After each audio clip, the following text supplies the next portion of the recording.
la, la hormona luteinizante sobre precisamente las células de la granulosa que rodean al ovocito, que rodean toda la periferia del folículo. Sobre esta van a actuar, una vez que se llevó a cabo la ovulación, sobre eso va a actuar la teca interna, la hormona folículo estimulante para producir estrógenos y mantener esa función de la producción de esteroides, la función del cuerpo lúteo. Este, es importante que recordemos, pues, entonces, que cuestiones como que en cada mes podemos decir que un folículo secundario, que es el que ya está madurando, un folículo antral puede medir hasta más de 25 milímetros, más de 2.5 centímetros. Ya vimos los vasos, las capas que lo están eh, cubriendo, y que después de la maduración, después de la ovulación, perdón, eh, el resto de folículos van a degenerar y la hormona luteinizante va a actuar sobre la cubierta del ovocito para que continúe la producción de estrógenos y progesterona, pero principalmente estrógenos. En los primeros 14 días después de la ovulación, eh, la hormona luteinizante se encarga de que se sigan produciendo estrógenos y progesterona. Después de los 14 días, si no hay embarazo, eh, el cuerpo lúteo degenera.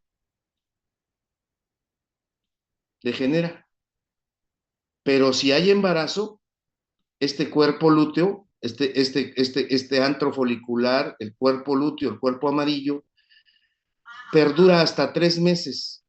Perdura hasta 3 meses produciendo estrógenos y progesteronas antes que lo produzca la placenta. Entonces vemos que hay función importante de la cubierta del folículo. Aunque ya no esté el óvulo y ya se haya ovulado, está afuera, la hormona luteinizante permite que esta granulosa teca interna produzcan estrógenos principalmente y progesterona. Transformándose ahora este cuerpo amarillo, después de 2 semanas, después de 14 días, se va a transformar en cuerpo amarillo del embarazo. Para cuando estamos hablando ya de las 2 semanas, eh, va a ocurrir algo muy, muy importante. A las 2 semanas, el óvulo, ya pasaron 2 semanas de que se sucedió la ovulación. Para las 2 semanas, el óvulo ya está completando su primer semana dentro de la cavidad uterina, porque la primera semana el óvulo, si es fecundado, transcurre en la trompa, en un periodo que se conoce como segmentación. Ya lo vamos a ver. Pero la segunda semana de vida del cigoto ya fecundado va a transcurrir ya en cavidad uterina. Y ahí ya se va a comenzar a producir una hormona que para nosotros es de suma importancia, ya que esta hormona nos va a ser la explicación de por qué esta hormona nos GNRH.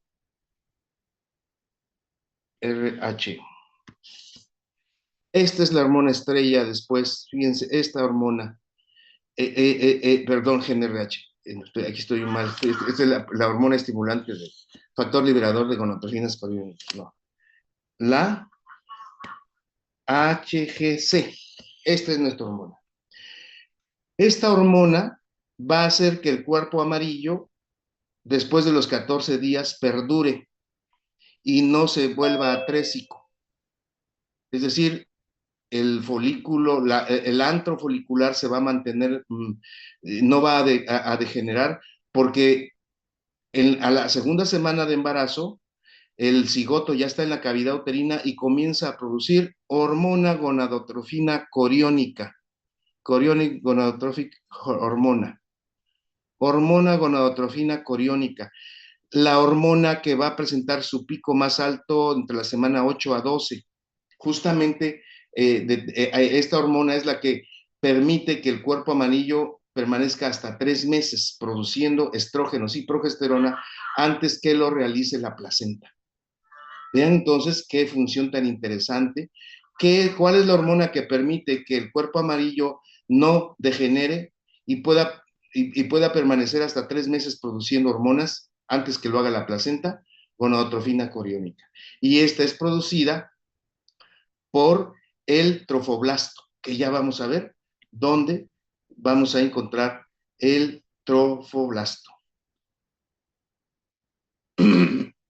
Así es que vamos a, ya todo esto lo vimos, el ovocito secundario, el ovocito maduro. Una vez que nosotros estamos ya analizando, después de la maduración del folículo se secreta hormona luteinizante. Aquí es muy importante porque la hormona luteinizante se va a elevar justamente, va a presentar una elevación, la hormona luteinizante va a presentar una elevación,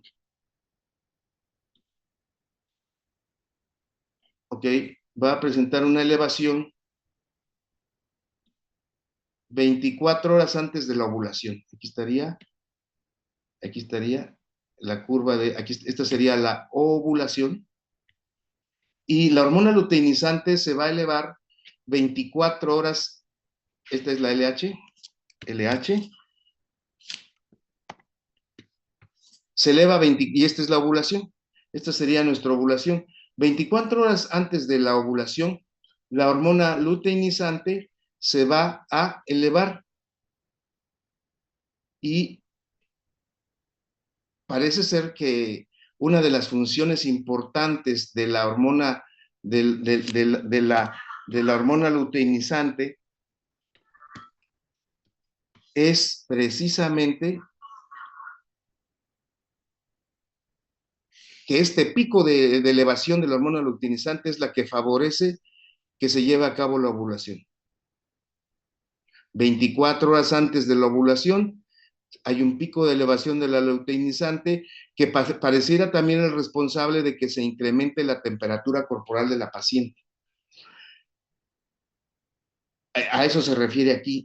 Después de la maduración del folículo se secreta LH, que induce la fase de crecimiento preovulatoria.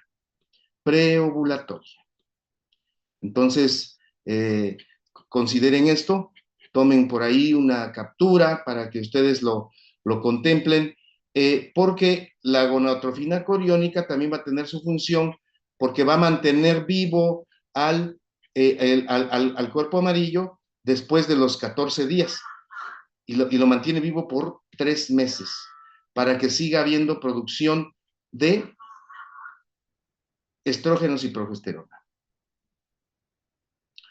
Una vez que se completa la meiosis primaria, hay formación de dos células hijas de tamaño desigual. ¿Por qué? Porque aquí se forma el primer cuerpo polar.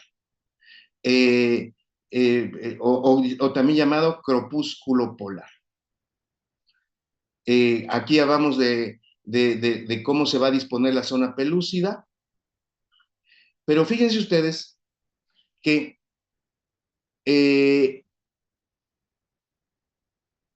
unas horas antes de, cuando ya el folículo es maduro, este folículo, este ovocito primario, o este folículo primario, poco antes de la ovulación, va a completar su primera división meiótica, poco antes de la ovulación, e inicia la segunda división meiótica. Fíjense, poco antes de la ovulación. De tal manera que entra en la segunda división meiótica y se detiene en metafase. 3 horas antes de la ovulación, ya el folículo primario madura poco antes de la ovulación. madura en el sentido de que completa su primera división meiótica y en esa profase, en el dicteoteno de la profase de la primera división meiótica, la termina cuando ya está madurando el folículo e inicia la segunda división meiótica y se vuelve a detener, pero ya no en profase, sino se detiene en metafase 3 horas antes de la ovulación. 3 horas antes de la ovulación, ¿cómo se encuentra el folículo primario en cuanto a sus divisiones meióticas? 3 horas antes de la ovulación, el folículo completó ya la primera división meiótica, entra en la segunda división meiótica y se detiene en la metafase, 3 horas antes de la ovulación. La meiosis, la segunda meiosis, solo se va a completar si el ovocito o el folículo, bueno, aquí ya no es folículo porque ya el ovocito fue ovulado y ya está con su cubierta, es un óvulo, nada más que aquí adentro va como un ovocito maduro, va a completar su segunda división solo si es fecundado, su segunda división meiótica. Entonces, aquí es algo muy interesante que en el proceso de maduración del folículo, poco antes de la ovulación, completa su primera división meiótica, entra en la segunda y se detiene en metafase 3 horas antes de la ovulación. La segunda división meiótica la completa si es fecundado. Es ahí cuando genera el segundo cuerpo polar, segundo corpúsculo polar o cuerpo polar. Si no ocurre esto de que fuera fecundado, la célula degenera en aproximadamente 24 horas después de la ovulación. El primer corpúsculo polar puede sufrir una segunda división también allá, pero como son células que no tienen suficiente cromosoma, pues degeneran finalmente. Pero esto nos está hablando de dos cosas importantes. El proceso de ovulación es un proceso que dura aproximadamente 24 horas, en el que el óvulo se mantiene vivo por 24 horas en forma natural. Y en forma natural, eh, eh, lo digo, aunque hay ovulaciones extemporáneas y ovulaciones que no están dentro del día 14, bueno, hay otros fenómenos que ocurren, pero digamos que en forma de aprender el ciclo ovulatorio, la ovulación, el óvulo dura 24 horas vivo después de la ovulación. Ya. Hay otros fenómenos que pueden ocurrir y que después ya ustedes lo verán cuando ya sean biólogos de la reproducción. Pero ahorita conviene establecer que el óvulo solo dura vivo en forma natural 24 horas después de la ovulación. Por lo tanto, si no hay fecundación, el óvulo no va a completar su segunda división meiótica y por lo tanto no tendrá segundo cuerpo polar. Aquí tenemos entonces un diagrama que nos permite ver el desarrollo precisamente de, primero, si fue mitosis, meiosis, la segunda meiosis, la primer meiosis, la completa justamente en este momento, cuando está madurando, cuando tenemos un folículo maduro, 3 horas antes de la ovulación, ya ha completado su primera división meiótica y ha formado el primer cuerpo polar, ya salió de la metafase, de la profase, y entra en la segunda división meiótica como ovocito secundario y se queda atrapado en la metafase. Primero, recuerden que está en la profase de la primera división meiótica. Así nació, pero 3 horas antes se transforma en ovocito secundario y queda atrapado como un ovocito secundario que queda detenido en la metafase de la segunda división meiótica. Por eso hay cierta diferencia, porque Antes de completar su primera división meiótica y desde que nació quedó en la profase de la primera división meiótica, 3 horas antes de la ovulación, nuestro ovocito secundario quedó detenido en la metafase, ahora es metafase, ya no es profase, de la segunda división meiótica. Solo si es fecundado, va a completar su segunda división meiótica. Únicamente cuando el espermatozoide penetra. Esto ocurre solo si penetra. También en este momento, cuando se lleva a cabo la fecundación y entra el espermatozoide y completa la segunda división meiótica, se forma el segundo cuerpo polar. Este es el segundo cuerpo polar. Este es el primer cuerpo polar, que son células hijas con poco citoplasma que van a degenerar. Sumamente importante, y todo esto que les comento es básico para poder entender la ovogénesis, y que pueden ser preguntas de examen.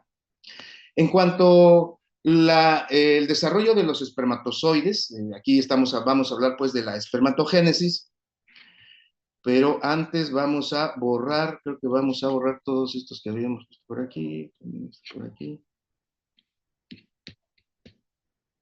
Y la espermatogénesis, pues, es el mecanismo encargado de producir los espermatozoides. Es la gametogénesis masculina. La gametogénesis femenina es la ovogénesis. Este proceso produce gónadas. Pero fíjense cómo el proceso dura 64 a 75 días. Y si yo preguntara cuánto dura el proceso de producir ovogonias, folículos primarios, o folículos maduros más bien, porque recuerden que la cuenta de folículos me dice que los folículos están detenidos como folículos primarios en la primera división meiótica, en la profase, en la profase de la primera división meiótica. Para que maduren estos folículos y ya tengamos un folículo maduro con su antro folicular, ya grande, bueno, esto dura 14 días, antes de la ovulación, 14 días. Entonces, hay diferencia, porque en el hombre, el proceso de producir los espermatozoides es la espermatogénesis, dura de 64 a 75 días. Ya para comenzar ahí, ya hay un cambio importante. La espermatogénesis dura de 64 a 75 días. Bueno, esto ya no se borró, pero vamos a ver qué. ¿Cuáles son esas fases, no? También los espermatozoides se van a dividir por meiosis, solo que aquí va a haber algunas diferencias. La meiosis va a dar como resultado dos células hijas con la mitad del número de cromosomas. No polares, aquí no va a haber, no va a degenerar ninguna de las células hijas. Así es que un espermatozoide únicamente lo que va a tener es una reducción en su número de cromosomas, y no va a haber una disminución. En cuanto al número de hijas, no va a haber disminución. Por supuesto, ¿cómo se encuentran los espermatozoides? Se encuentran en meiosis, en esta fase después del nacimiento. Sin embargo, aquí hay una cosa importante. Vamos a encontrar que hay células que están en continua división, continuamente se están dividiendo. Al principio, los espermatozoides son células grandes, pálidas, que están rodeadas por células de sostén. Ahí están metidas las células de sostén. Estas células van a ser los espermatocitos.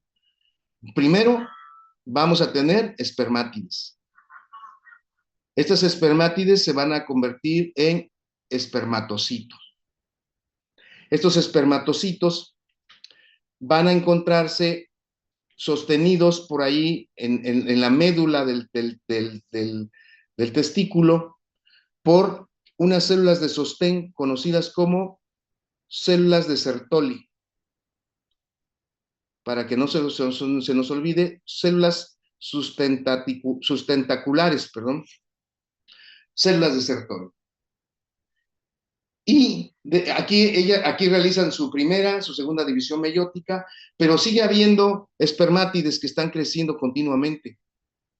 Así es que las espermátides se van a convertir en espermatocito primario, se van a quedar en la profase antes de iniciar su maduración, que va a durar de 64 a 75 días. Hay una producción continua de espermátides. Las células en las que se encuentran sostenidas son las células de Sertoli. Pero este proceso de maduración no va a terminar ahí. El proceso de maduración del espermatozoide tiene una parte en la que, aparte de la maduración desde el punto de vista cromosómico, en el cual sus dos divisiones meióticas en esos 64 a 75 días, tienen que pasar también por un proceso conocido como espermiogénesis. Es decir, esta espermiogénesis es cuando va a adquirir la forma de espermatozoide, va a adquirir las partes del espermatozoide: acrosoma, cabeza, cuello, cola.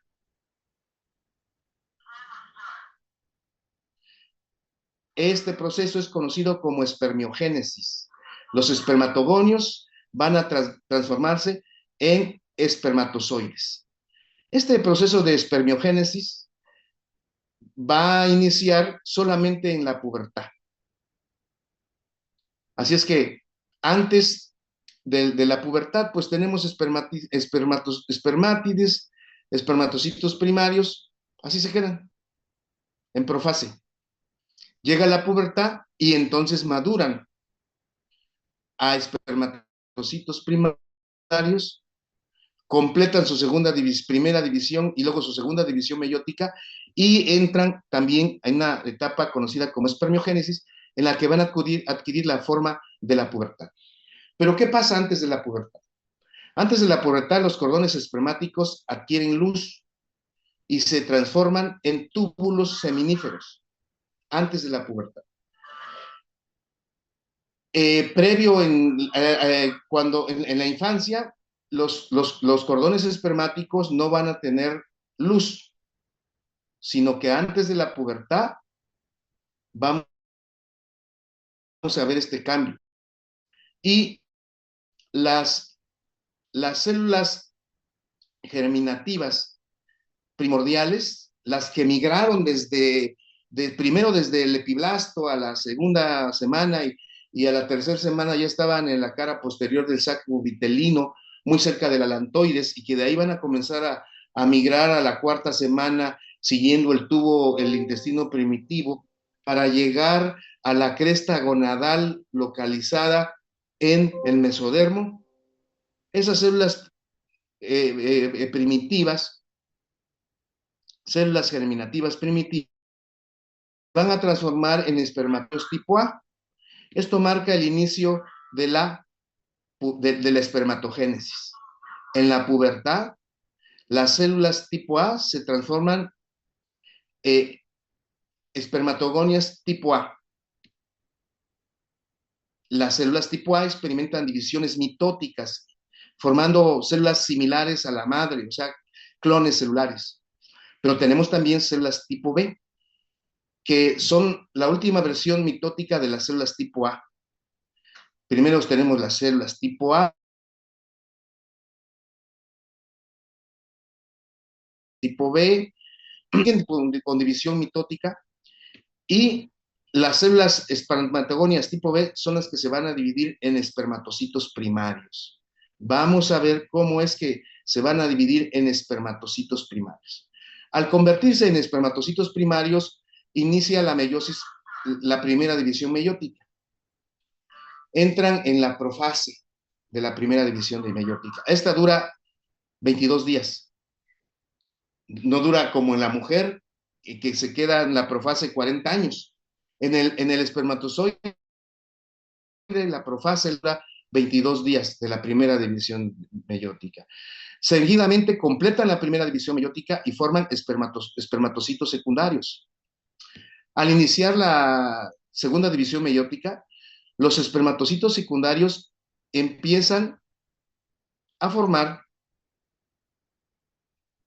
espermátides haploides. Ya tenemos espermátides haploides. Aquí tenemos espermatogonio tipo A, luego el tipo B, por mitosis, y se queda como espermatocito primario en reposo. Entran a la primera división meiótica, y ya decíamos, ¿cuándo entran a la primera división meiótica? Antes de la pubertad.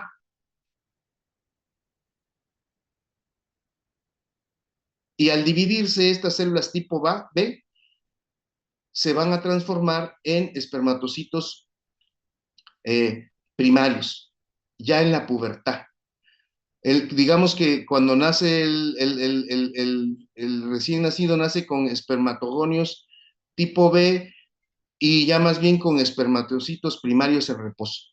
Al llegar la pubertad, así nace como nace un recién nacido, con espermatocitos primarios en reposo.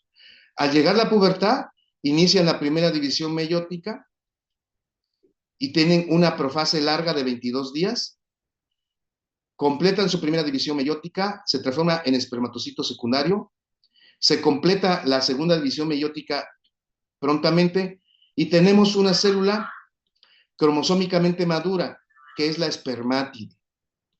Pero esta espermátide, aunque es cromosómicamente madura, todavía no es espermatozoide. Tiene que pasar por el proceso de espermiogénesis. Y la espermiogénesis es lo que le va a permitir transformarse en espermatozoide. Todo este proceso dura de 62 a 75 días. Nace con espermatogonias, espermatocitos primarios. Estos espermatocitos primarios en la pubertad se transforman por meiosis que dura, la meiosis primaria dura 22, se detiene en la profase que dura 22 días, completa la segunda división, termina la primera división meiótica,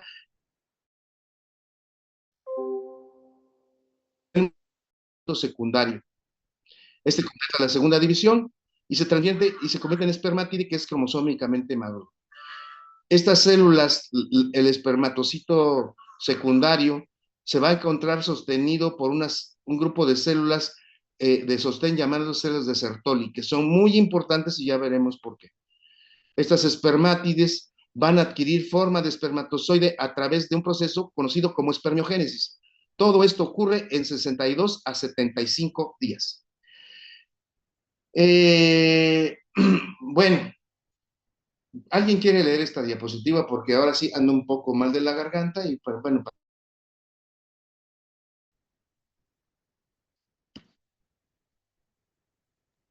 Yo, doctor, dice desde la Adelante. diferenciación de la CCP a espermatogonios tipo A, la citocinesis permanece incompleta. Por tanto, las siguientes generaciones de células quedan unidas por puentes citoplasmáticos. La prole de un único espermatogonio tipo A forma un clon de células germinales que mantiene en contacto durante la diferenciación. Durante su desarrollo, los espermatogonios y las espermátides permanecen dentro de las células de Sertoli. Dentro de las células de Sertoli sostienen y protegen las células germinales. Participan en su nutrición y ayudan a liberar espermatozoides maduros. Ok, muy bien. Ya vimos que algunas funciones de las células de Sertoli sostén participan en su nutrición y ayudan a liberar espermatozoides maduros. Aquí tenemos